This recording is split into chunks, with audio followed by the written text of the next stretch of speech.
First of all, dear Commissioner Bieńkowska, thank you very much on behalf of the EIF members that you are here today with us. I think it's a real privilege. We were talking about that we are facing the end of the term. And Commissioner rightly said that it is really, we are facing that, but still with an amount of job that you cannot imagine being really the final months of this term. I must say that Commissioner Bieńkowska has been in charge of one of the most, without doubt, interesting portfolios in the Commission. Yes, if we take a look to two of the main subjects she has been dealing with, well, thinking Europe's industrial sector. Well, we must not forget that we still have a very competitive global industrial sector. For example, think in the manufacturing sector. The manufacturing sector is without doubt still very global, very competitive at global level. It represents, the 80% of the EU exports, 80% of the EU export, and it represents as well the major share of investment in EU R&D, almost 63%. So that gives us an idea of how much important is to take a look and to focus on, let's say, to create anything which is friendly, from regulation to soft regulation to action policies and so for the industrial sector to have the best possible competitive opportunities. And in addition with that, the Commission is in charge of no more, no less than the internal market.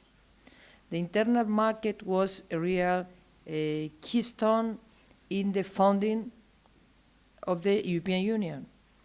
The European Union was founded for many different reasons. You take it from the more, let's say, fight for peace and after the Second War, and for a context in which Europeans could live more integrated and avoid the risks of going for a third time, to certain, I would say certain, strong, extremely strong, a dramatic kind of confrontation.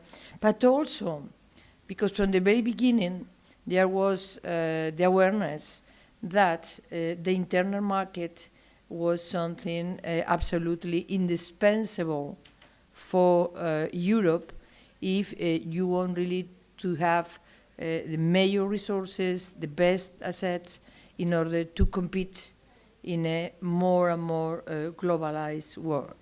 If we shouldn't have the European Union right now, with the digital revolution, with the digital transformation, we would have to invent this kind of, internal market, because at digital level, the only way to face all the challenges that you have at global level is to be part of a big unit.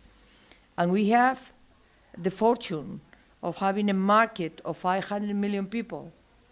And that gives us the possibility to develop the economies of scale that are needed for facing the challenges and the opportunities of the digital transformation. But this is not the one I am going to talk this today. So I pass the floor to the Commission. We need to continue to think in the future, which is next, which is, the problem, for example, of employment related to the development of the digital, say the robotics, the AI, and so on and so forth, and so many other challenges that we have in front of us. So in this particular period that we are close to an end of the term, in the European institution, which is very much established by the elections in the European Parliament. Well, what it is going to be or should be, what is the project for the present and the future in the European Union in these important two sectors, areas, industry on the one hand, and internal market and digital internal market, specifically in this moment and in the future. So thank you very much, and we are really, really looking forward to listen to you. Thank you.